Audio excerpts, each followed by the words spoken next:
Magbibigay lang po ako ng update sa inahin pagkatapos mabigyan na Pampolandina, Gonadin 250. Kuha naman po itong video 3 araw pagkatapos mabigyan ng naturang gamot. Sinusubukan po namin ang back pressure test pero hindi pa rin siya standing heat. Magandang araw po sa lahat ng mga manunood at welcome pong muli sa aming munting backyard. Today's episode ay ang update at pagpapabulog sa aming inahin ilang araw pagkatapos mabigyan ng Gonadin. Araw-araw po namin ginagawa ang back pressure test sa umaga at sa hapon hanggang umabot ng 5 araw pero hindi responsive ang inahin. Iniisip namin na baka silent hitter din katulad sa isang inahin na nabuntis na, kaya nagpasya kami na papuntahin na ang barako sa ika-5 araw na paglalandi, baka malipasan na ang alaga.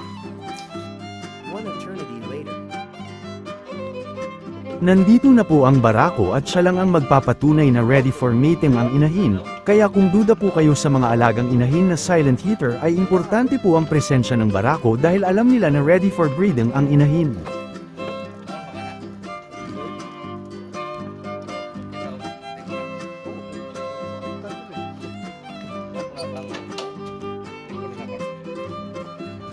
Hinahanda na rin ang inahin para sa kanilang pagtatagpo, again, sa ika-5 araw po ito ng pagbigay ng Gonadin.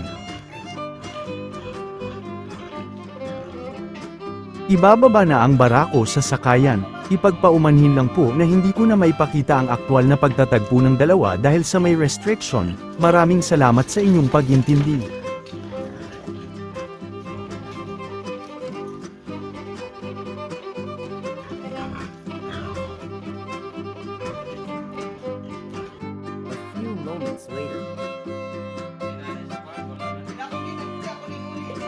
Tapos na po ang mating nila. Pasensya po dahil hindi maipakita dahil naghihigpit na baka ma-warning tayo. Salamat sa pag-intindi.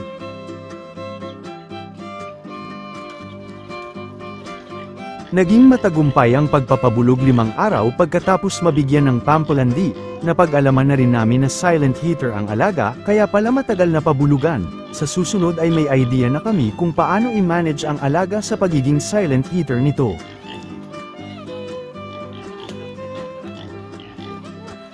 Nag-backflow ang sobrang semilya ng barako sa sahig at normal lang po ito. Monitor na lang po natin pagka 18 to 21 days kung mag-reheat ang inahin.